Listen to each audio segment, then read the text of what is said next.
Pagsugod sa ilang mga katungdanan ni atong Hulyo 1 bilang mga napiling opisyales sa dakbayan sa San Carlos, ang mga mananawag sa miaging piniliay sa Mayo 13, 2013 midterm election paatubangan ni Regional Trial Court Branch 59 Executive Judge Catherine Go dito sa sulod sa City Auditorium ni atong Hunyo 30, 2013. Ang maong kalihukan gisaksihan sa mga pamilya, mga dinapit nga bisita, mga kawani sa lokal ug nasyonal nga ahensya sa kagamhanan, mga higala ug katawhan sa San Carlos.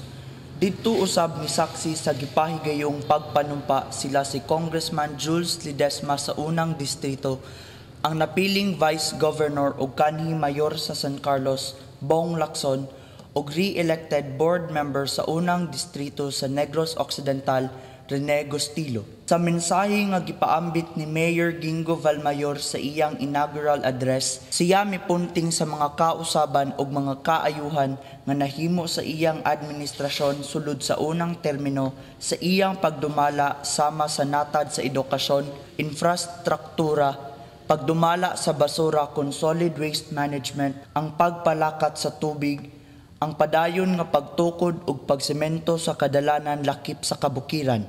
Iya usab nga gihisgutan ang mga ubay-ubay nga pasidungog nga nadawat sa mga departamento sa lokal nga kagamhanan, isip labing maayo sa ilang tagsa-tagsa ka mga pagdumala ug pagpalakat sa buhatan. Sa katapusan, iyang gihimug-atan nga bisan sa kadaghan sa mga proyekto ug mga kaayuhan nga nahimo sa syudad, nagpabilin kini nga walay utang nga nahimo ngadto sa bisan unsa nga financial institution.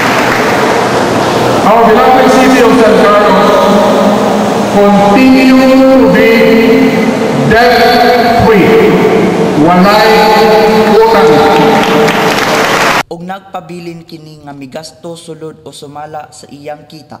Ang mga nanumpa sa ilang katungdanan mao sila si Gerardo Valmayor bilang mayor, Edgardo Quisumbing isip Vice Mayor, ug mga miyembro sa sangguniang panglungsod nga sila si Romel de Bolgado, Christopher Paul Carmona, Victoriana Cabili, Hernan Antonio, Dixon Yu, Flor Dili Masconiana, Eddie Apuhin, Emmanuel Bagyoro, Clint Mansueto ug Juni Uy.